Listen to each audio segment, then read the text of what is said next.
Olá, sejam bem-vindos a mais um episódio do podcast Boleiros de Humanas. Lembrando que Boleiros de Humanas é um programa Podercast, a divisão de podcasts do jornal digital Poder 360.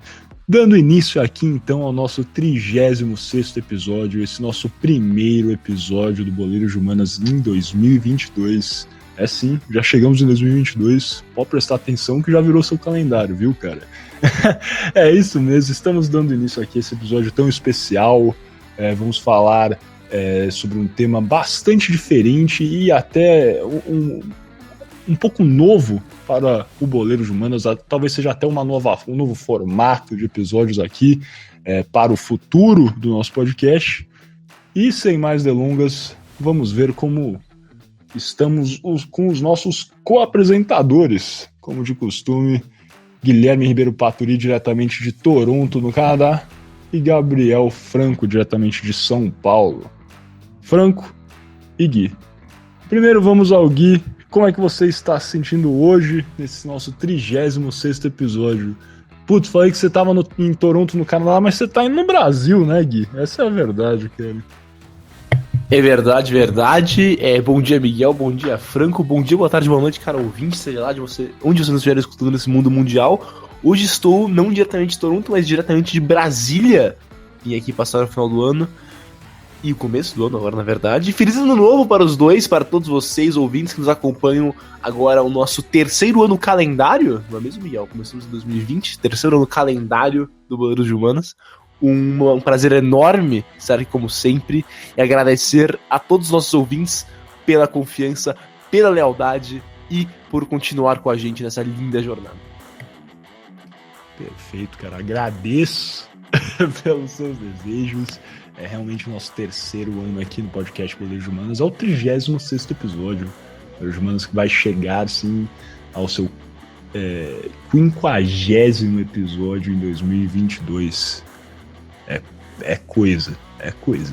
E agora vamos ao nosso outro co-apresentador que nos juntou, chegou ao nosso time em 2021, Gabriel Franco, diretamente de São Paulo. Como é que você está se sentindo nesse nosso primeiro episódio de 2022, cara? Feliz ano novo a todos, feliz ano novo Miguel, feliz ano novo Gui, feliz ano novo a todos os nossos ouvintes. Estou muito bem, cara. Estou muito bem. Começando o ano novo, 2022. Gostaria de começar já com a previsão. No caso, 2022, temos 3-2 nesse ano. E temos um integrante que torce para um time que tem 2 bicampeonatos. Então, esse ano, o Atlético Mineiro ganhará o terceiro bicampeonato, que será a Libertadores da América. Com El Turco Mohamed do comando. Já estou soltando um furo de reportagem aqui.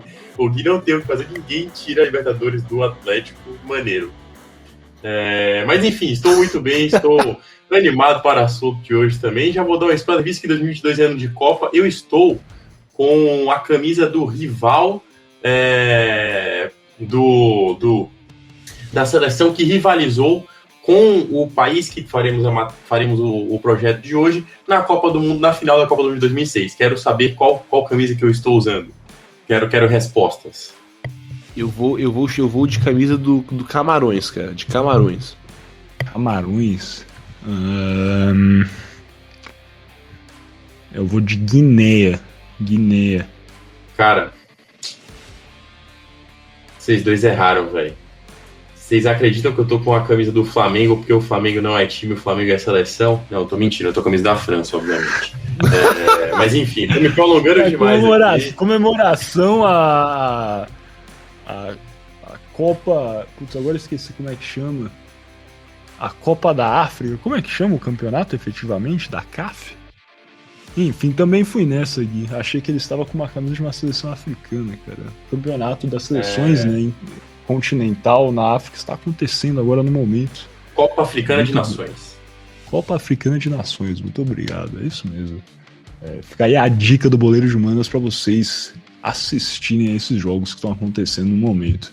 Então, no momento, o Mohamed Salah e o Mahrez não têm performado muito bem por suas seleções. Fica a dica, então, para acompanhar esses grandes jogadores. Mas, sem mais delongas, então vamos passando para o nosso episódio de fato, depois dessa longa introdução aqui. Tudo bem, início do ano faz parte. Nesse episódio vamos falar aqui, como vocês já estão vendo, sobre um tema bastante diferente. Já tratamos um pouco de separatismo aqui no Boleiros de Humanas, mas dessa vez vamos efetivamente tratar sobre uma região italiana, a Padania, conhecer um pouquinho mais sobre o que é essa macro-região, as questões tanto políticas também como sociais do que compõe a Padania no geral, como que se deu a efetiva consolidação desse ideal separatista dentro dessa região italiana, e também vamos compreender as questões futebolísticas associadas a tal região. Sem mais delongas, vamos passando ao nosso primeiro bloco, o Kickoff.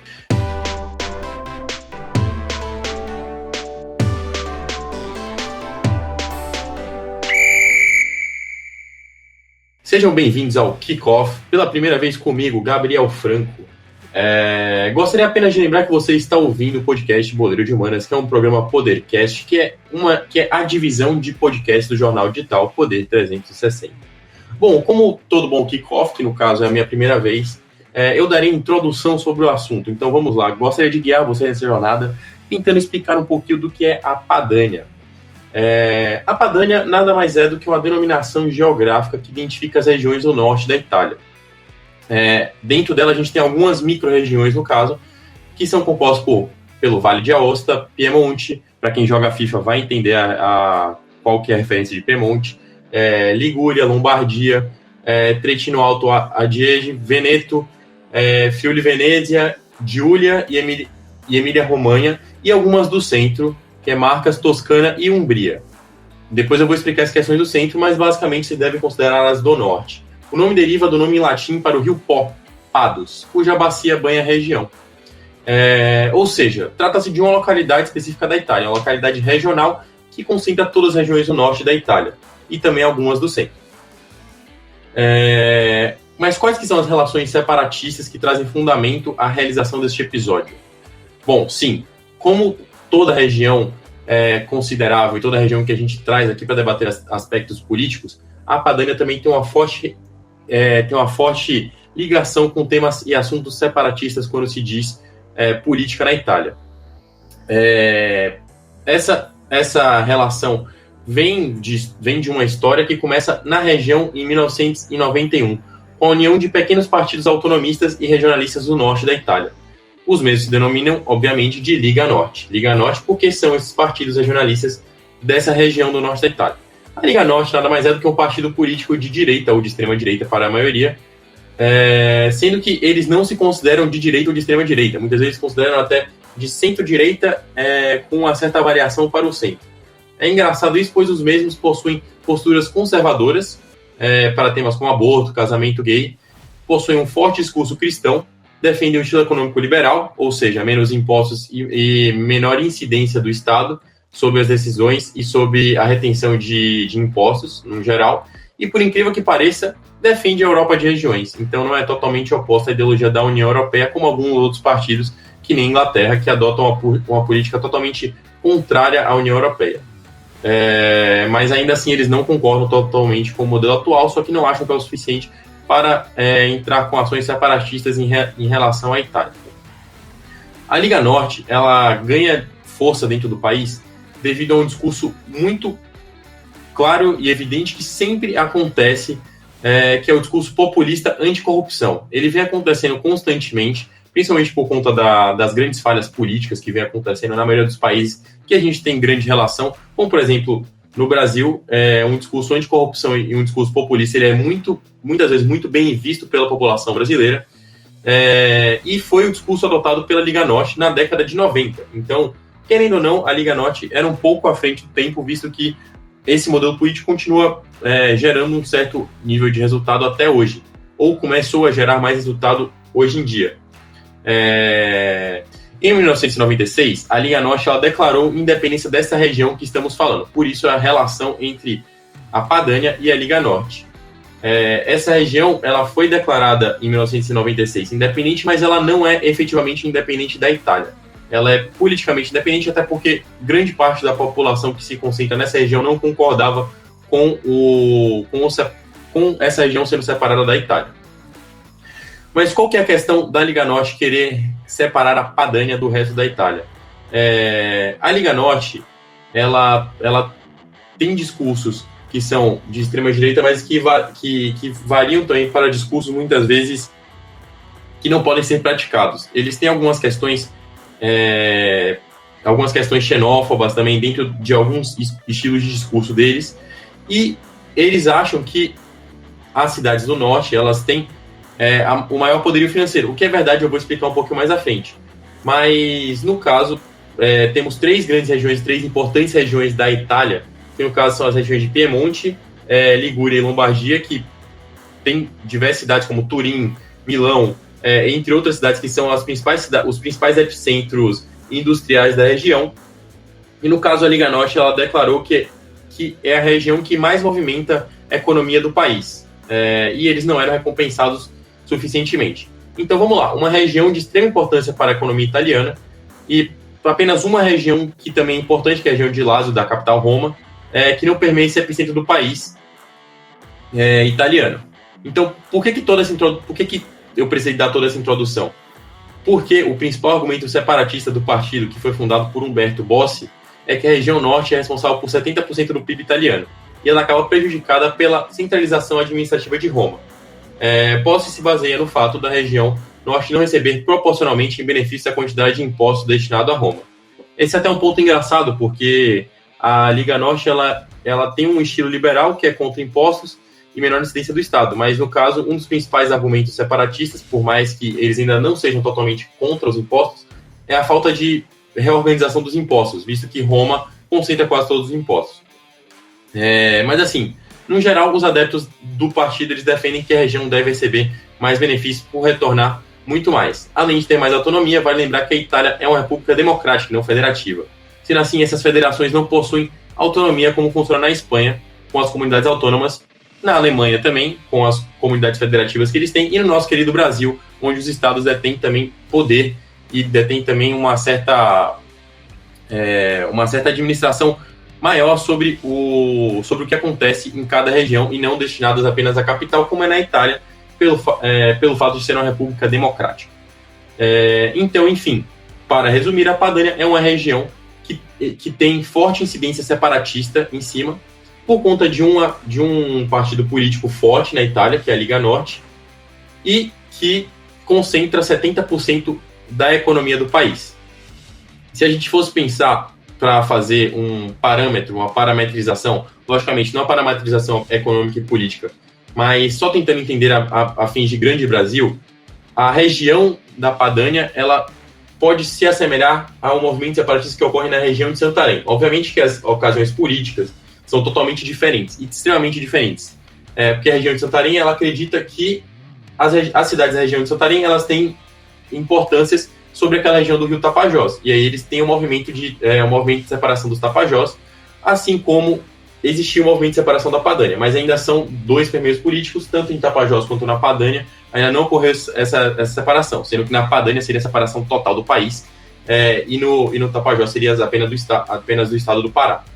Enfim, só traçando essa linha para poder ver se fica evidente quais são as regiões envolvidas.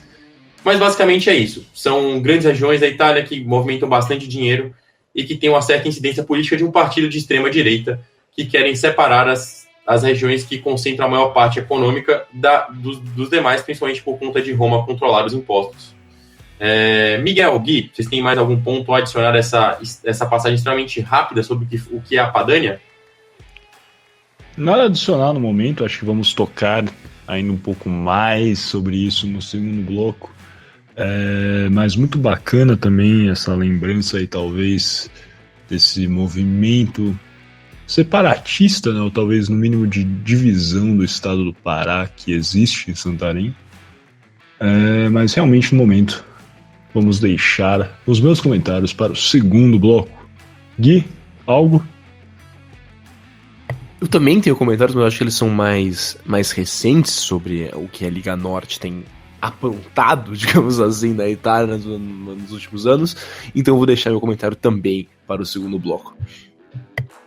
Eu gostaria só de fazer uma ressalva, antes da gente fechar, que eu não estou comparando em nenhum momento os movimentos separatistas. É só traçando um paralelo de como que a gente pode ver as questões dos estados dentro do Brasil comparado aos movimentos separatistas fora do Brasil.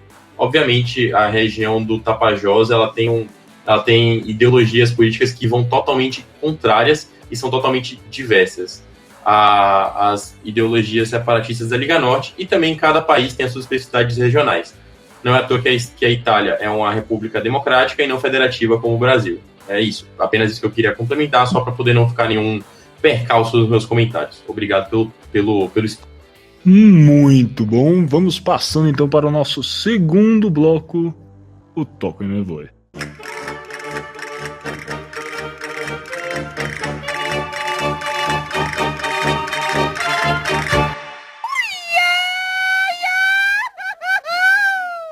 Sejam bem-vindos de volta, então, ao podcast Boleiros de Humanas. Lembrando que o Boleiros de Humanas é um programa Podercast, a divisão de podcasts do jornal digital Poder 360. Dando início aqui, então, ao nosso segundo bloco desse 36º episódio do podcast Boleiros de Humanas, o nosso Toco e Me Voe, onde vamos efetivamente falar um pouquinho mais sobre essa questão do separatismo na Padania, um pouco sobre a Lega Nord, né, e atualmente a Lega, e o que de fato ocorre, né, quais são as ebulições políticas dentro dessa macro-região na Itália. É importante, acho que antes de iniciarmos essa discussão, compreender, o Franco deu aí um bom sobrevoo sobre o que é a Padania, todas as questões socioeconômicas da Padania, o tamanho, etc., a economia, né, as regiões que compõem efetivamente essa macro-região. Mas acho que é importante salientar que, muito embora esse termo Padania, né, e efetivamente a ideia do separatismo, né, o nacionalismo padano, esteja muito atrelado à Lega, que é um partido de direita, o primeiro uso do termo Padania no cenário socioeconômico, na verdade, está atrelado ao Partido Comunista da Itália. Mas, efetivamente, o político Guido Fanti, que foi um membro do parlamento italiano de longa data, foi presidente do Partido Comunista na região da Emília-Romagna, começou a utilizar esse termo em 1975, propondo aí uma união das regiões da Emília-Romagna, o Vêneto, a Lombardia, Piemonte e a Ligúria. Então, realmente esse termo aí foi, né, utilizado pelo Guido Fanti em 1975, um político de esquerda, né, da vertente comunista. Em 1990, no entanto, acho que é aí que há uma transição maior para esse campo da Lega, quando Gianfranco Miglio, um cientista político que depois se tornou senador pelo partido de direita, em 1992, escreveu um ensaio do que ele considerava como uma reforma constitucional na qual a Padania seria criada, né? Juntariam-se justamente as regiões do Vêneto, a Lombardia, Piemonte, Ligúria e a Emília-Romagna, e essa seria uma das 3 macro-regiões da Itália, junto à região central, que seria a Etrúria, e a região mediterrânea, que seria a Itália do Sul. Teríamos aí também algumas regiões autônomas que permaneceriam, como, por exemplo, Trentino Alto Adige, que o Franco propriamente falou, Friuli, Giulia, Sicília e a Sardênia permaneceriam efetivamente com a autonomia atual que elas detêm até os dias de hoje. E entrando nesse campo, acho que é muito relevante até definir que essa discussão de nacionalismo e separatismo, como o Franco bem tocou, está gravemente atrelada também a um conceito de proeza econômica e principalmente de uma falta de autonomia, talvez. Essa é a verdade. Como o Franco bem determinou, a Itália não é um Estado que segue o sistema federativo, né, igual ao Brasil, quando, por exemplo, né, o Brasil é composto por uma assembleia de unidades federativas, compõe a Federação do Brasil, que tem uma existência constitucional e, efetivamente, decisões não podem ser unilateralmente modificadas pelo governo central de Brasília, né? Os estados, os entes federais, têm certa autonomia sobre, né, em relação ao governo de Brasília. No Estado unitário, que corresponde aí ao sistema italiano, essas unidades subgovernamentais, as regiões como Vêneto, a Lombardia, etc., podem ser criadas, extintas pelo governo central e terem os seus poderes modificados por este.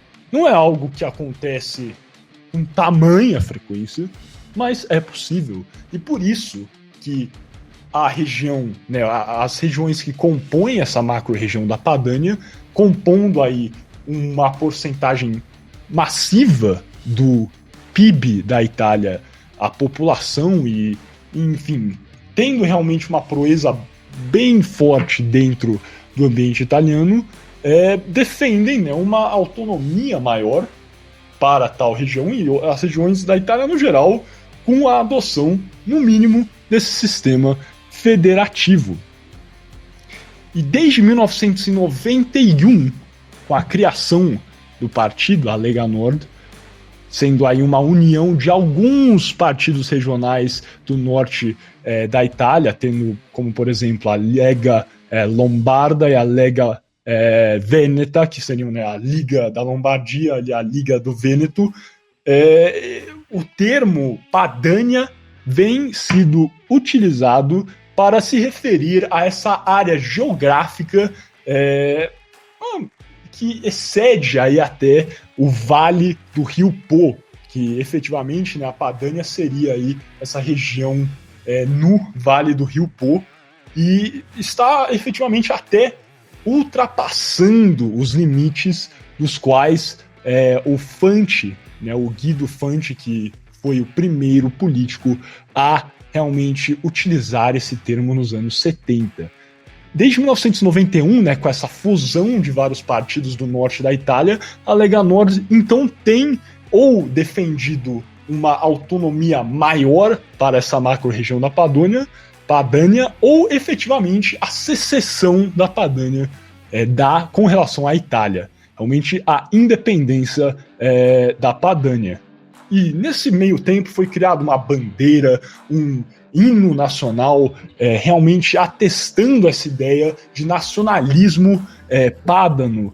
E em 1996, como o Franco já bem descreveu no primeiro bloco, foi criada a República Federativa da Padânia. Ela foi proclamada com documentos oficiais, entre aspas, e em 1997, um parlamento não oficial da Padânia foi constituído na cidade de Mantua, tendo até eleições para tal ambiente parlamentar. É bem verdade, no entanto, que a Lega Nord não tem efetivamente defendido de forma tão fervorosa a secessão da Padânia nos últimos anos. Tal é o caso porque o partido tem se tornado cada vez mais popular em outras regiões da Itália. Em 2018, a Lega foi o terceiro partido mais votado nas eleições gerais da Itália. Em 2019, nas eleições para o Parlamento Europeu, a Lega Nord efetivamente se tornou o maior partido italiano dentro do Parlamento da União Europeia. Muito embora haja aí umas discordâncias com a velha guarda do partido, principalmente na figura do Bossi, quem o Franco bem apresentou no primeiro bloco, a base do poder realmente continua no norte da Itália, especialmente na região do Vêneto, onde a Lega Nord tem crescido bastante, onde o nacionalismo veneziano tem crescido muito com o passar dos anos, muito ligado à questão dos refugiados dentro da Itália. Efetivamente, em 2020, a Itália abrigava mais de 128 mil refugiados e essa pauta tem servido como combustível para vários habitantes do norte e também de outras regiões da Itália para aderirem a esse discurso nacionalista da Lega. E também é importantíssimo falarmos da figura do líder Matteo Salvini, né, o atual líder da Lega, o senador Matteo Salvini, que já serviu como ministro do interior e vice-primeiro-ministro. Efetivamente, né, acho que dá para perceber que um partido que tem essa característica de defender o nacionalismo, defender uma autonomia maior e um governo italiano para italianos, né? O trabalho do Matteo Salvini foi eficaz em basicamente isso. Em 2019, a Itália abrigava mais de 207 mil refugiados, caindo para 128 mil um ano depois. Efetivamente, ainda assim, é um número bem grande, está logicamente na casa dos maiores dentro da Europa, mas sim, é uma queda bem forte, levando em conta a atuação do Matteo Salvini e a proeminência da Lega dentro da estrutura política governamental da Itália. Então sim, é um partido que, por toda a sua história, desde 1991, com a fusão de vários partidos do norte italiano, tem defendido ou uma autonomia maior para a Padania ou até a secessão dessa macro-região, mas que atualmente, com o crescimento da sua popularidade em outras regiões da Itália, tem optado por uma defesa talvez maior, por um sistema federativo e comprado algumas outras brigas, como a guerra contra a imigração ilegal e a entrada de refugiados em território italiano. Gui, Franco, ao declarar, Gui, você falou que tinha muita coisa a falar sobre a Lega, sobre o Matteo Salvini. Qual é o seu parecer sobre o assunto, cara?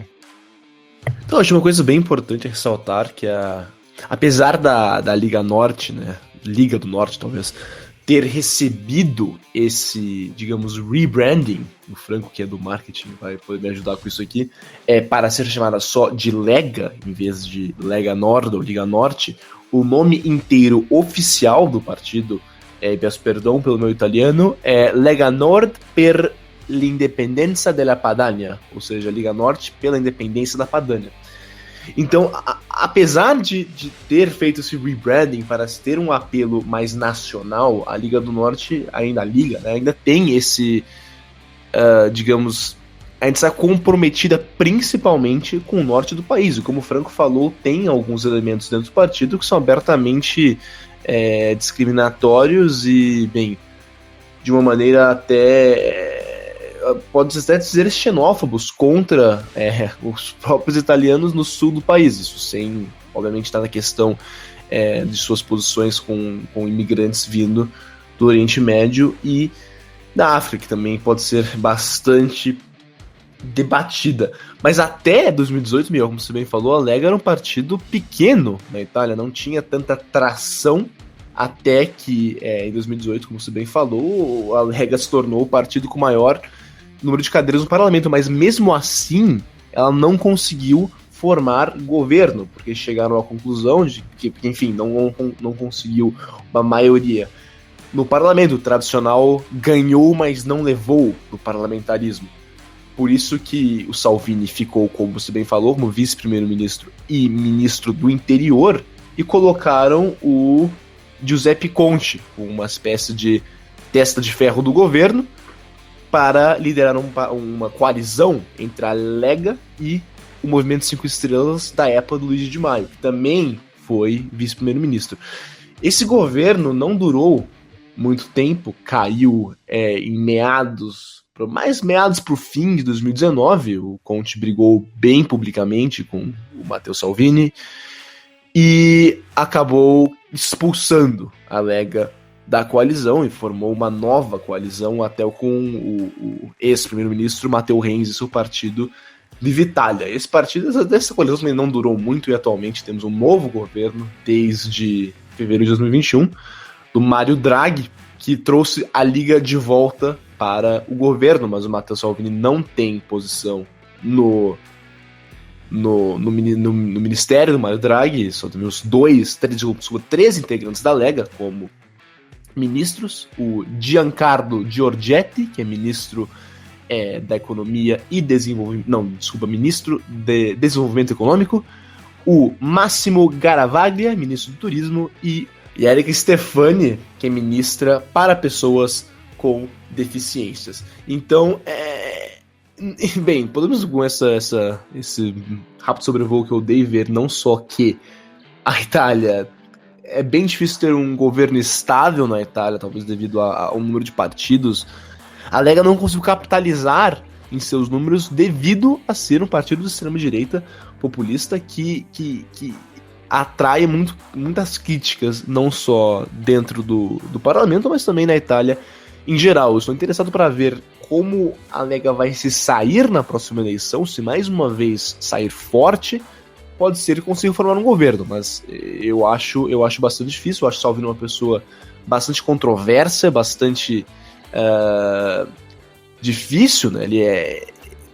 Ele está aliado a esse movimento internacional da alt-right, se encontrou com o Bolsonaro, ele tem ligações com o Bolsonaro, tem ligações com o Viktor Orbán e outros líderes da extrema-direita europeia, e, enfim, a Liga Norte, minha conclusão é a seguinte: a Liga Norte tenta ser um partido que apele mais abertamente a todos os italianos, mas como seu nome oficial diz, ainda é um partido que luta principalmente pela independência della Padania. Muito bom, Gui, muito bom realmente esse seu sobrevoo pela política atual da Itália também. O governo do Mário Draghi efetivamente tem sido um governo, eu acho que de reconciliação, se podemos chamar assim, né? Um governo que une aí não só a Liga, mas o Movimento 5 Estrelas, o próprio Partido Democrata da Itália, que é um partido de centro-esquerda também. Então tem sido, né, um governo de talvez mais reconciliação após esse turbulento período aí do Conte, do Matteo Salvini se bicando nesses últimos 3-4 anos. Alguma coisa a declarar, Franco, também, ou vamos passando para o nosso terceiro e último bloco dessa primeira parte do podcast? Acho que o Gui já acrescentou todos os pontos importantes, acho que podemos seguir. Perfeito, então vamos passando para o nosso terceiro e último bloco dessa primeira parte, o arremate.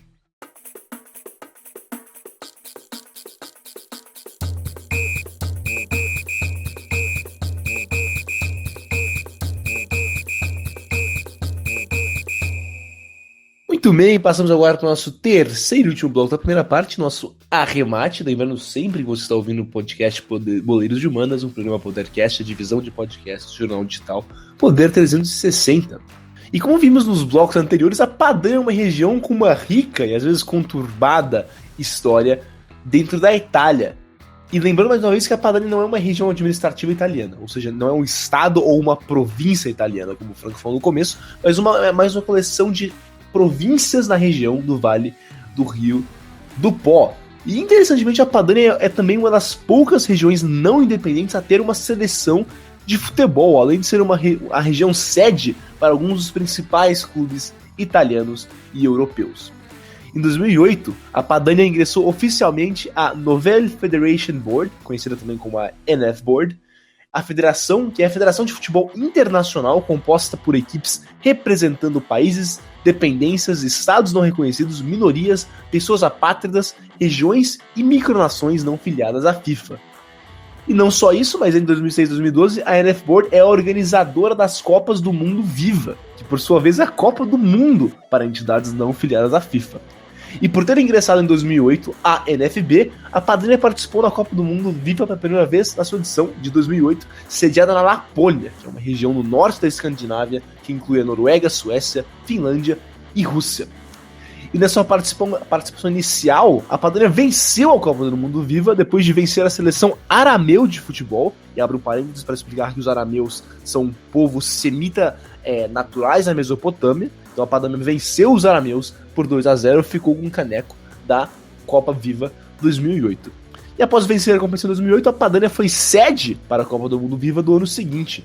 Em 2009, a Padania saiu campeã em casa, após vencer a seleção do Kurdistão, também por 2-0.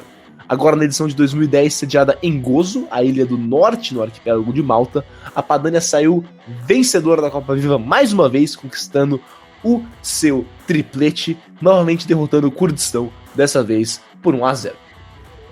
Em 2012, a Padania não participou da Copa do Mundo Viva e perdeu a oportunidade de levar o quarto título seguido da competição. E mesmo com isso, 2013 foi um ano muito importante para o futebol na Padania. Não só foi oficialmente fundada a Federação Padana de Futebol por organizar a seleção, mas a Padania deixou a NFB para ingressar na recém-fundada CONIFA, Confederação do Futebol de Associações Independentes. E desde sua fundação, a CONIFA organizou 3 Copas do Mundo CONIFA, que substituíram as Copas do Mundo Viva. E o modelo também mudou, a competição sendo disputada de 2 em 2 anos, em vez desse modelo mais um pouco até aleatório das Copas do Mundo Viva, que às vezes eram disputadas todo ano, às vezes tinha um ano que não eram disputadas, enfim. A Copa do Mundo CONIFA tinha uma periodicidade de 2 em 2 anos. E na primeira edição, em 2014, novamente sediada na Lapônia, a Padania caiu nas quartas de final para a seleção do Condado de Nice, que é uma região da França, que acabou levando o título. Agora, em 2016, a Padania teve um desempenho melhor. Nessa oportunidade, o torneio foi sediado na Abecásia, que é uma república autônoma no norte da Geórgia. Geórgia não o estado dos Estados Unidos, mas é uma ex-parte da União Soviética ali no Cáucaso. Mas enfim, nessa edição a Padania perdeu para a seleção de futebol do Punjab nas semifinais por 1-0. E abro de novo um parênteses para explicar rapidamente que os Punjabis são uma diáspora distribuída pelo Paquistão, Afeganistão e Índia. Essa derrota levou a Padania a jogar a disputa de terceiro e quarto, onde também perdeu, dessa vez por 2-0 diante da seleção norte-cipriota de futebol. E a última participação da Padania em um torneio internacional global, digamos assim, foi na Copa do Mundo CONIFA de 2018. E dessa vez a Padania perdeu mais uma vez para os norte-cipriotas por 3-2 de virada nas semifinais. Mais uma vez, na disputa de terceiro e quarto, a Padania enfrentava a seleção de futebol do país Cílico. E o país Cílico, outra parênteses para explicar, é uma área no centro da Romênia, historicamente habitada por uma grande população húngara. E dessa vez a Padania venceu nos pênaltis na disputa de terceiro e quarto, dessa vez vencendo o país Cílico após um empate de 0-0 e garantiu o terceiro lugar.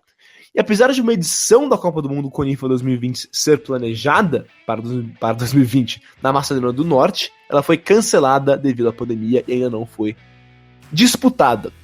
Mas a Padania não só disputa as Copas do Mundo CONIFA, mas também disputa as Copa Europeia CONIFA e participou das edições de 2015, 2017 e 2019. Em 2015 e 2017, a Padania saiu campeã. Na edição de 2015, sediada no já discutido país Cílico, a Padania venceu o Condado de Nice na final por 4-1. Em 2017, quando a competição aconteceu na República Turca do Chipre do Norte, a Padania venceu os próprios anfitriões norte-cipriotas nos pênaltis após o empate de 1-1 para ficar com o caneco. Na edição de 2019 da Euroconifa, a Padania teve talvez a sua pior participação na história de qualquer competição dessas Conifa ou Viva, quando não conseguiu sair da fase de grupos e ficou aí no meio do caminho. Teremos agora em 2022 a edição de 2021 da Euroconifa, está planejada, então para as pessoas que se interessaram por esse futebol alternativo, talvez, né, podem ficar de olho. A competição vai acontecer vai acontecer em agosto de 2022 e vai ser sediada na França pelo já discutido Condado de Nice. Eu poderia agora entrar aqui talvez nos clubes importantes que estão sediados na Padania, mas eu acho que isso as pessoas já sabem, pela maior parte. Internazionale de Milano, o próprio Milan, a Juventus, para quem gosta de uns times talvez um pouco menores, temos também o Bologna, o Venezia de Veneza, entre vários outros clubes importantíssimos da Itália. Atalanta, estão aqui no norte, na Padania, que, enfim, como podemos ver, é uma região bastante importante para o futebol, que tem uma história rica e até divertida no futebol internacional não filiado à FIFA. E com isso, Miguel Franco, algo a adicionar sobre a Padania no futebol? Cara, eu acho que você deu um ótimo sobrevogue. Eu acho que a Copa, a Conifa em si, pode ser um episódio muito bacana para termos aqui no futuro do podcast Boleiros de Humanas. Tem tanta coisa relevante, tanta coisa legal pra gente explorar, ainda mais com esse campeonato que está chegando aí. Vale a pena a gente fazer talvez um episódio especial sobre a Conifa no futuro, coisas tão relevantes como, por exemplo, vocês sabiam? Eu pesquisei isso quando eu vi, né, a parte do roteiro do Gui, na verdade. Tem até seleções que fazem parte de algumas confederações, como por exemplo a seleção de Tuvalu, país, né, na Oceania, que faz parte da Confederação de Futebol da Oceania, mas não faz parte da FIFA, faz parte da Conifa. Muita coisa interessante, relevante, e vários países ou regiões, né, que têm certa autonomia ou até movimentos de secessão que fazem parte da Conifa. Com certeza um tópico que possivelmente exploraremos no futuro aqui no Boleiros de Humanos. Exatamente. Franco, algo a declarar ou podemos fechar a primeira parte do Boleiro de Humanas? Não, acho que não. Acho que seu sobrevoo foi totalmente eficaz. O único ponto, assim, que eu acho importante a gente correlacionar também é a relação, como que a gente vê as relações econômicas desses clubes da região da Padania versus os demais clubes da Itália, assim, né? Eu acho que a gente tem poucos clubes fora da região que tenham, no caso, tanto reconhecimento assim quanto a maioria dos clubes da região. Assim, de cabeça lembro da Lazio, da Roma, que são os dois da capital, e do Napoli, que fica na região de Nápoles, que é mais para baixo, o caso. Mas basicamente quase todos os outros da região são os maiores detentores de títulos na Itália. Por exemplo, a maior é a Juve, seguida por Inter, aí tem o Milan e tem o Genoa. Que, tipo, são 4 times dessa região, sabe? Então, até depois vem Bolonha, Torino, dentre os times que estão na região também. Então, a discrepância econômica, ela reflete muito também na discrepância futebolística. Só isso que eu tinha declarado também, que eu acho importante, porque sempre que a gente fala de economia, de política, ela também se relaciona a futebol. Eu acho que não à toa, a maioria dos campeões dos países são os campeões das cidades ou regiões de onde está o dinheiro, né? É só isso.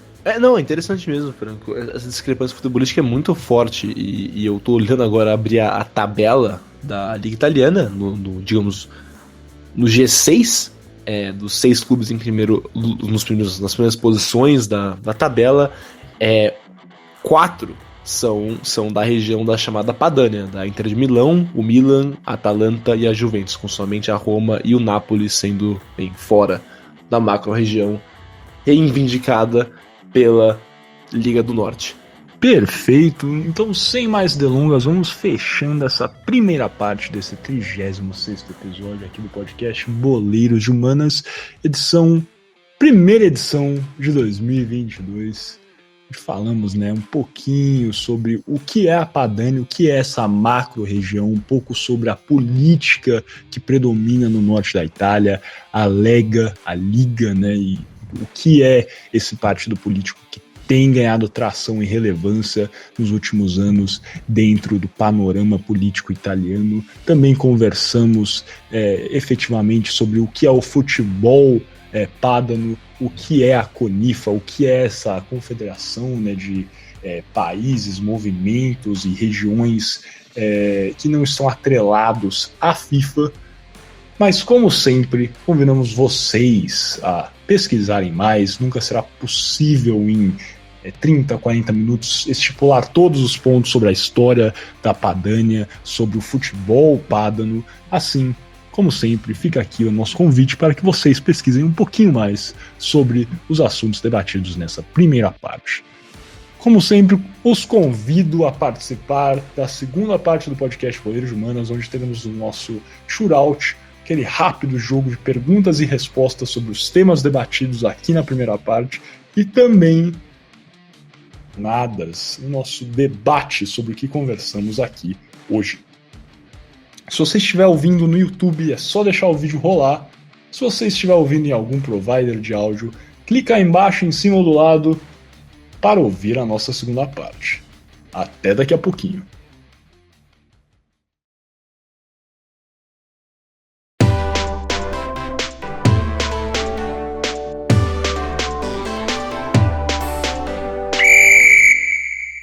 Olá, sejam bem-vindos de volta ao podcast Boleiros de Humanas. Lembrando que o Boleiros de Humanas é um programa Podercast, a divisão de podcasts do jornal digital Poder 360. Dando início aqui à nossa segunda parte, ao nosso quarto bloco, o shootout, aquele rápido jogo de perguntas e respostas sobre o que debatemos na primeira parte desse 36º episódio do podcast Boleiros de Humanas, edição Padania. Shootout, como sempre, vamos ter aqui uma pergunta feita pelo Gui, uma pergunta feita pelo Franco, uma pergunta feita por mim. Respondam também em casa, vamos ver quem se sai melhor. Se eu não me engano, a primeira pergunta dessa vez é do Gui. Exatamente, já começo mandando a pergunta, que é o seguinte: como vimos hoje, um dos algozes da Padania no futebol foi a República Turca do Chipre do Norte, que é um país reconhecido somente pela Turquia.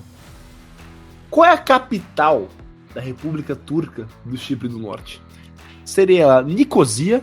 Seria ela Famagusta? Ou seria ela Quirênia? Não sei quem começou a última vez no ano passado, então passo essa bola para o Miguel Galo de Rodrigues. Cara, complexa essa pergunta, hein? O Nicosia não era... Foi maravilhoso.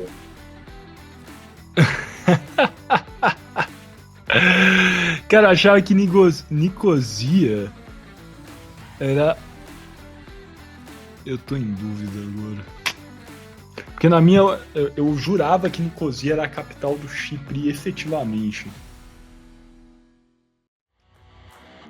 Agora eu não lembro. Difícil isso. Enfim, eu vou de Nicosia. Que é a única que eu reconheço. As outras duas eu não reconheço. Então eu vou de Nicosia. Muito bem. Gabriel Franco, o seu parecer sobre o assunto? Cara, tem um parecer extremamente parecido, né? Que eu não conheço nenhuma das outras sem ser Nicosia.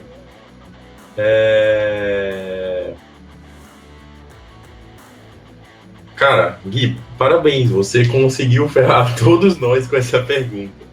Eu vou de Nicosia também, que é que eu conheço. Tipo, Famagusta eu já escutei de nome, mas tipo... Eu vou de Nicosia. Muito bem, os dois estão certos.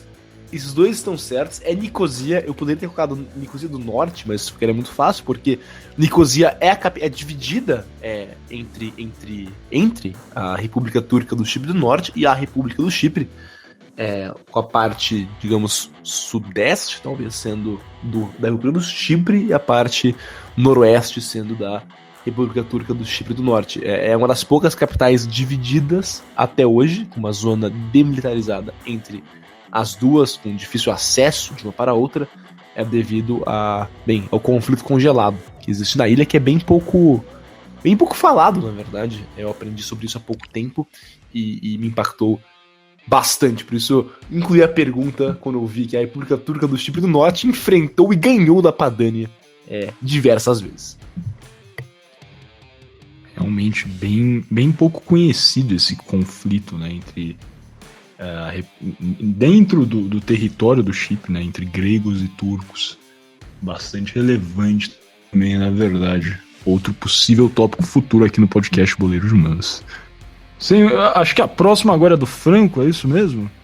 É sua, Franco, essa pergunta? É isso aqui? mesmo. Obviamente sua, porque a outra é minha. Bom, mas a minha é mais fácil, né? Não vou ficar apelando pra... Aí depois o cara fala que eu tô em último, não sei o quê. Mas é porque, ó, olha a minha pergunta, como a minha pergunta ela é soft comparada à dos demais. Qual time de fora da Padânia é o maior vencedor da Liga Italiana? A. Pro Vercelli. B. Napoli. C. Roma. Ou D. Lazio? Bom, vou começar abrindo pro Gui a pergunta. Meu Deus, essa tá difícil, cara. Eu acho que não é o Napoli. Eu espero que não seja o Pro Vercelli. Então, entre os times da capital, Roma e Lazio. Eu vou chutar C de Atlético Mineiro, Roma.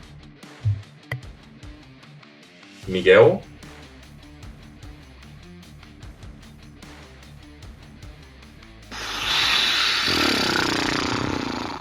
Difícil, hein?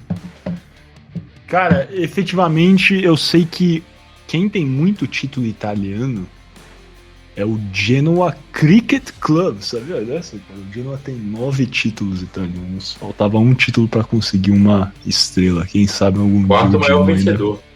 Exato. Genoa, gigantesco. Difícil essa. Mas eu acho que é o Pro Vercelli, sabia? Porque, se eu não me engano, o Pro Vercelli foi um time que eu não sei nem se ainda está efetivamente na Série B. Eu acho que hoje em dia está na Série C ou na Nazionale, né? Que são as divisões inferiores. Mas, se eu não me engano, o Pro Vercelli no início, assim, na incipiência do futebol italiano, era o grande rival, na verdade, do Genoa. O Genoa não vence títulos desde do início do século passado, na verdade. Eu acho que o Pro Vercelli era o time que batia de frente com o Genoa à época, se eu não me engano. Vou de Pro Vercelli porque eu também acho que Napoli tem poucos títulos, Roma, Lazio também, se eu não me engano, não passa de...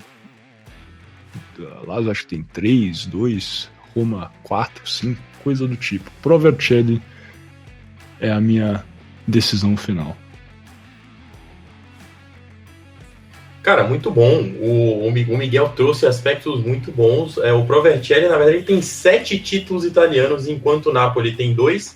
A Lazio, se eu não me engano, tem 1 e a Roma tem 3. Então, tipo, a resposta seria Pro Vercelli se Vercelli não fosse uma cidade da província da Padânia. A resposta certa é a letra C. Roma. Caramba, não sei. Falei na geografia, cara. Esse foi o problema. Não, mas foi pegadinha, faz cara. Parte, Gui acertou cara, essa daí, parte. então. Faz parte.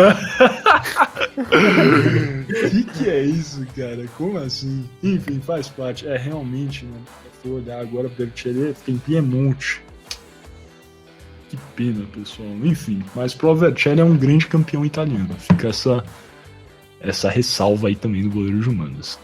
Agora, passando a minha pergunta, terceira e última pergunta, também relacionada à CONIFA.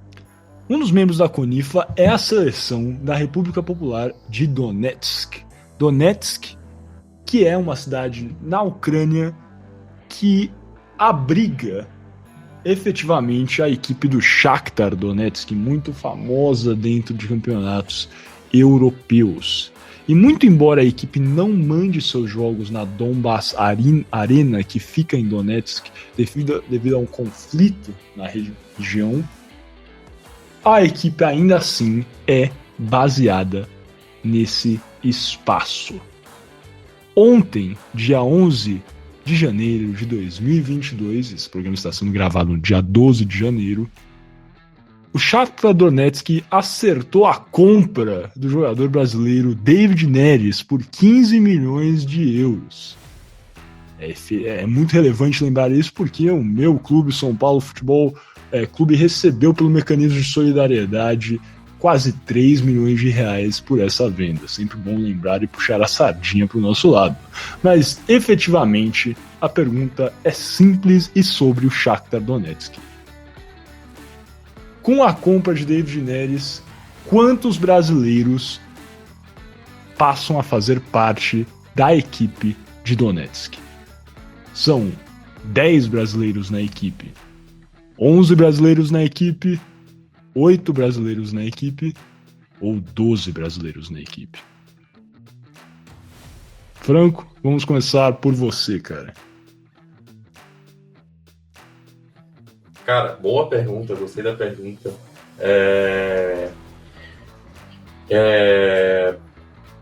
Eu sei que são muitos, cara. Eu sei que tem o TT, tem o Maicon, que jogou no Corinthians, Marco Antônio, que é volante, tem o zagueiro Vitão. Eu vou de letra A, 10 atletas. 10 atletas brasileiros. E você, Gui, seriam 10, 11, 8 ou 12 brasileiros após a compra de David Neres pelo Shakhtar? Olha, eu sei uma quantidade absurda de brasileiros. Eu vi um jogo uns anos atrás, eu não acompanho muito o Shakhtar Donetsk, mas eu vi acho que era semifinais da Europa League, há uns 2 anos atrás, entre o Shakhtar e a Inter de Milão, e eu achei, assim, inacreditável o número de brasileiros. Então eu acho bem possível que seja um time. Eu de 11 brasileiros. Os dois estão errados. A verdade é que vamos dar um meio certo pro Gui. Eu vou falar por Eu já sei o que aconteceu porque o Gui não acertou. Ele começa com J.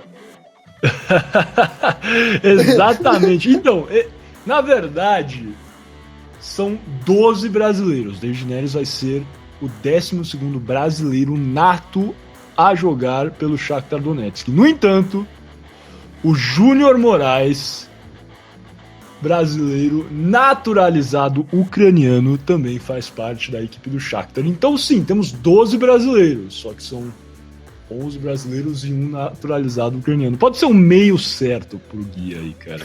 Vamos ser bonzinho nessa e dar um meio certo. Mas se o David Neres vai ser o 12º brasileiro aí no Shakhtar Donetsk, que fica a nossa torcida para que o David Neres jogue bem, retome o melhor futebol agora na Ucrânia. Acho que é isso. Quem ganhou essa? Eu acho que ficamos empatados. Acho que ganhei com 1.5 aí. Eu acho que é. Ah, tá. Se a gente for realmente. Ganhou Tá bom. O Gui ganhou meio certo aí. Pode ser. Critérios de desempate. Eu quero retirar esse meio certo agora. Enfim. Vamos fechando esse 4º bloco aqui do podcast Boleiros Manos e passando para o 5º e último bloco desse 36º episódio, As Alternadas.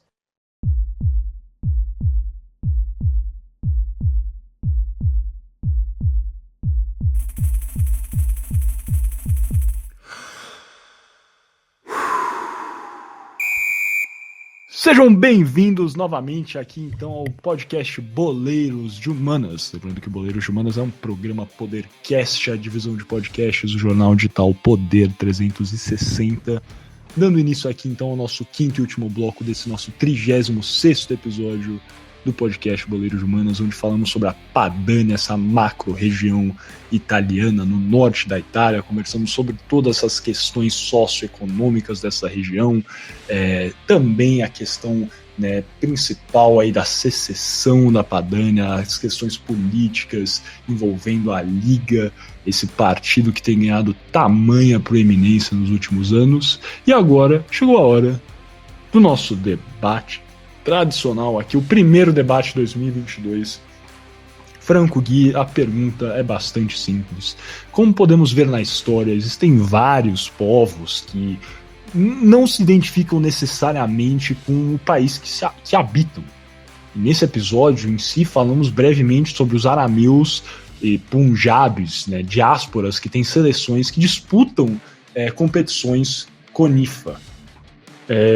Vocês acham que a FIFA, no caso, deveria permitir que seleções de povos e etnias, como seleções né, que realmente exercessem esse papel de seleções oficiais habilitadas para disputar Copas do Mundo e competições continentais como a Euro, a Copa América, a Copa das Nações Africana, etc. Seria o caso de talvez permitir que estes povos, realmente essas etnias, também exercessem, né, esse direito de fazer parte da FIFA. Acho que podemos... A verdade é que não importa muito bem quem comece respondendo, mas vamos começar pelo Gui dessa vez. Boa pergunta, Miguel, e eu acho que é uma questão bastante complexa, porque o meu instinto é dizer que sim, mas, bem, vamos falar sobre isso, porque eu acho que o problema principal disso, bem, tem vários, mas o problema principal que eu vejo é como você vai... uma pessoa pode se identificar, né, ser classificada, talvez, como parte de uma etnia que não é uma nacionalidade. E eu acho que isso é uma questão que seria difícil de colocar no nível de regulamento, por exemplo. Que é necessário, né? Para você ter uma seleção, você tem que ter um regulamento dizendo quem está habilitado a fazer parte dessa seleção. Seria só filhos de Punjabis, seriam considerados Punjabis, mas e descendentes distantes de Punjabis não seriam considerados? Eu acho difícil por causa disso, porque eu acho que muitas pessoas que se identificam como Punjabis ou arameus ou povo Roma, e talvez mas de uma maneira mais distante, não sejam talvez aceitos pelo regulamento e fiquem fora de consideração e continuem não representados. Caso isso consiga ser resolvido de uma maneira inclusiva e positiva, eu não acho uma má ideia, mas eu acho que essas possíveis seleções oficiais deveriam ter torneios disputados entre si.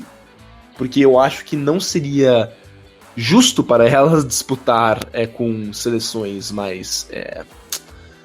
que estão aí há muitos e muitos anos, há décadas e décadas, como tradicionalíssimos como a Itália, Brasil, Inglaterra, etc. Eu acho que elas deveriam começar disputando entre si, além de que elas poderiam ter alguns conflitos bastante duros com países. Por exemplo, o país sílico, que falamos do programa, se enfrentasse a Romênia, poderia ter uns problemas bastante grandes, né? Porque, enfim, o país sílico está dentro da Romênia, então pode ter toda uma questão de discriminação, toda uma questão de exclusão que faria a partida talvez sair um pouco do futebol. Agora, o meu outro medo é que jogos entre etnias ou povos também tem uma questão de poder levar a mais violência devido a talvez rivalidade histórica entre povos, mas isso não me preocupa tanto porque também existe, né, rivalidades históricas entre países e nem por isso jogos são particularmente mais violentos e acabam em brigas. Então, sim, é uma questão bastante complexa. eu andei bastante de um lado para o outro. Eu acho que de modo geral seria positivo, talvez começando com amistosos para ver se funciona, mas eu acho algo válido a ser discutido, a ser tentado, começando por amistosos, e se der certo, por que não, uma competição de seleções de povos / diásporas / etnias. Perfeito. Agora, Gabriel Franco, o que o senhor acha sobre essa questão? Deve ser aberta essa possibilidade para que estes grupos, estes povos também integrem o corpo de membros da FIFA? Cara, eu acho que assim, primeiro a gente teria que separar em diversas associações. Acho que já são separadas, se não me engano, tem separação por associação regional, região autônoma, estado. Aí tem povos sem nação, minoria e micronações. Se eu não me engano, é assim que a FIFA predivide as subsequências dos países, né, das solicitações. E aí tem alguns exemplos de países ou estados soberanos, no caso, que eles não são filiados à FIFA. Na Oceania, tem 3 estados soberanos, que é a região de Kiribati, Niue e Tuvalu. Tuvalu, inclusive, eu acho que talvez seja, junto com o Kiribati, um dos mais conhecidos dessa parte. Eles são filiados à Confederação de Futebol da Oceania, mas não em si à FIFA. E aí a gente tem clássicos exemplos. Por exemplo, vamos fazer uma comparação com a região que a gente falou hoje. Vamos comparar com o Mônaco, que é um estado soberano, mas que ele não é filiado à FIFA e possui um time de futebol. E as pessoas nascidas em Mônaco, elas jogam pela seleção francesa, mesmo que eles não pertençam à França em si. Ou até a questão do Reino Unido, que é dividido em 4 nações, né? O Reino Unido em si é considerado um estado soberano, mas a FIFA, ela registra a Inglaterra, Irlanda do Norte, Escócia e País de Gales. Tem diversas questões dentro dessas. Eu acho que cada caso é um caso a ser analisado. Eu acho que, por exemplo, os casos da Oceania, eles geram mais competitividade, mas quase nula em relação à filiação da FIFA. Para eles faz pouco sentido. Para os países da Europa, como Inglaterra, Irlanda do Norte, Escócia, País de Gales, acho que faz todo sentido eles terem essas denominações, mesmo eles fazendo parte do Reino Unido, no caso em si. E aí tem até aquela questão do, por que é Reino Unido nas Olimpíadas, na Copa do Mundo são separados? É por conta da subdivisão da FIFA, no caso. Mas também tem as questões de povos sem nações, minorias e micronações. Aí eu acho que você vai abrir muita margem para muita gente que está despreparada. Eu concordo com o Gui, que eu acho que você precisa ter regra e você precisa ter capacidade para comportar toda essa situação. Tem povos sem nação. Eu acho que o maior exemplo disso é o povo Lapão. Que o povo Lapão, eles têm, se eu não me engano, é até uma história que eu li no... não vou saber da referência agora, mas eu li essa história que eles não têm interesse em ter o reconhecimento da FIFA, se eu não me engano, e eles possuem uma liga regional. Para quem não sabe, pessoal, o povo Lapão habita Lapônia, que é uma área que se eu não me engano, é no norte da Escandinávia. Aí vocês podem me corrigir, podem até me cortar aí se eu estiver errado. Mas enfim, é uma região que ela tem essas questões e discrepâncias éticas, mas eles não têm o interesse, até por eles saberem que eles não vão ter o porte para poder competir com as demais nações. Então, eu acho que assim, a gente precisa considerar alguns fatores antes de sair liberando todo mundo, porque existem diversos povos sem nação, povos sem nações, minorias, estados não independentes ou estados soberanos que também querem essa independência. Por exemplo, a seleção do País Basco, a seleção da Catalunha, que sempre falam, quando a gente fala desse exemplo. Enfim, existem vários exemplos, mas eu acho que esses estados soberanos que não são reconhecidos pela FIFA, essas micronações, essas micro-regiões, elas talvez não tenham aporte para poder disputar com outras grandes nações. Então, talvez, às vezes, não faça nem interesse para elas, que nem o do povo Lapão. Por isso que eu citei esse exemplo. Peço perdão novamente, não vou saber da referência de onde eu tirei, mas eu lembro que eu li que é disputado futebol nessa região, mas para eles pouco interessa reconhecimento da FIFA. Então, às vezes, nem interessa de reconhecimento no geral. Assim eu encerro o meu comentário. Eu não acho que dá para ser feito sem o aporte. Com certeza, eu acho que vocês estão certos nesse ponto, né? Fora que, efetivamente, né, parando para pensar, e, claro, essas questões são contornáveis, algumas. Por exemplo, a própria questão da seleção da República Popular de Donetsk. Sabemos que não é seguro, efetivamente, que tenhamos jogos, talvez, em Donetsk, que se essa seleção, por exemplo, né, que representa um povo muito específico, fosse incorporada à FIFA, claro, os jogos teriam que ser mandados em outro local, isso aí demanda um preparo adicional. Mas existem, acho que além de tudo isso, essa questão do preparo efetivo é muito relevante, né? Se você for parar para pensar, temos a seleção de Gibraltar na FIFA. A seleção de Gibraltar é aquela seleção que o Cristiano Ronaldo faz 6 gols a cada jogo que Portugal joga contra eles, né? Por isso que o Cristiano Ronaldo tem mais de 100 gols pela seleção de Portugal, brincando. Eu gosto muito dele, mas são esses casos, né? Gibraltar, Ilhas Faroé, várias seleções que, né, efetivamente estão linkadas à FIFA. Né, Gibraltar, por exemplo, não faz parte, né? Estou listando aqui coisas que as Ilhas Faroé e Gibraltar, por exemplo, não fazem parte das Nações Unidas, mas fazem parte da FIFA. E efetivamente não tem o preparo necessário para competir, diferente com Portugal, Alemanha, Itália. Tanto é que nunca se classificam para a Copa do Mundo, nunca se classificam para Euros. Com certeza é muito bacana para essas seleções terem esse contato com esses grandes jogadores, poderem jogar, né? Cara, com certeza quando Portugal vai jogar em Gibraltar, todos os jogadores ficam muito felizes ao ver o Cristiano Ronaldo, poder marcar o Cristiano Ronaldo, etc. É uma festa, realmente. Mas o ganho prático talvez seja muito baixo. Com certeza é muito válido para essas pessoas que estão envolvidas lá. Eu não sei se vale a pena adicionar tantas seleções assim, porque a CONIFA tem 30, né, membros, 30, 40 membros, não sei, tô pensando aqui de cabeça, mas são mais de 20, se eu não me engano. E seria válido realmente adicionarmos todos esses membros à FIFA para participarem de campeonatos efetivos. E outra questão, né, esses são os membros atuais da CONIFA.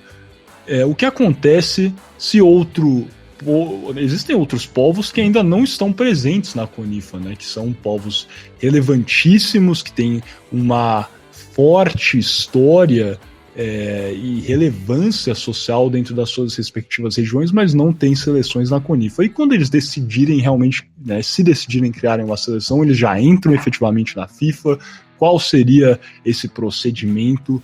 Eu acho talvez problemático adicionar estes grupos como seleções membros da FIFA per se. Gui, Franco, mais alguma coisa a adicionar para a gente fechar? Na verdade, eu tenho um ponto só. Um ponto que eu acho muito relevante que a gente acabou passando por cima.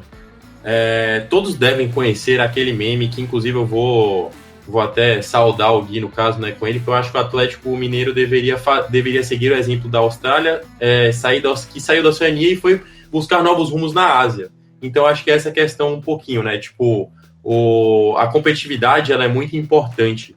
Tanto que a FIFA, ela faz essas mudanças. Ela tira a Austrália da Oceania e põe eles para jogarem a competição da Ásia, porque eles estavam se classificando constantemente. Muito provavelmente isso vai acontecer com a Nova Zelândia daqui a pouco. Porque não dá chance para a seleção Tahiti, não dá chance para as outras seleções se classificarem para a Copa.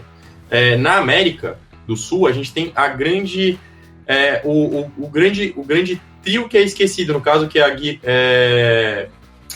é Caraca, desculpa. Suriname, Guiana Francesa e a Guiana, não é? Que tá em cima. Perdão, minha geografia falhou monstro agora. Mas Guiana, são 3 seleções. São as 3 que jogam na América Central, por conta de discrepância no nível de futebol também.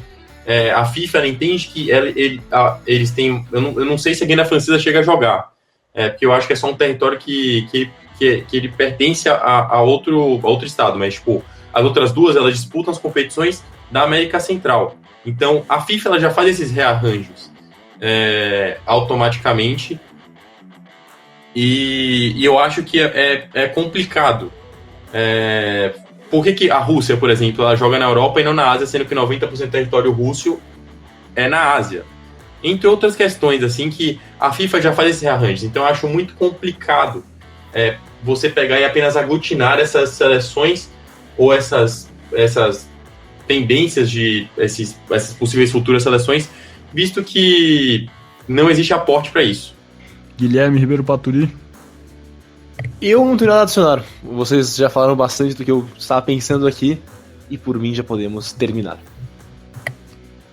Perfeito, então vamos fechar esse 36º episódio do podcast Boleiros de Humanas, o primeiro episódio de 2022 desse nosso queridíssimo podcast, onde nós exploramos um pouco sobre a macro-região da Padania, no norte da Itália, região que tem forte presença econômica, relevância no campo populacional da Itália também. Entendemos um pouco, né, sobre essa interessante questão socioeconômica italiana.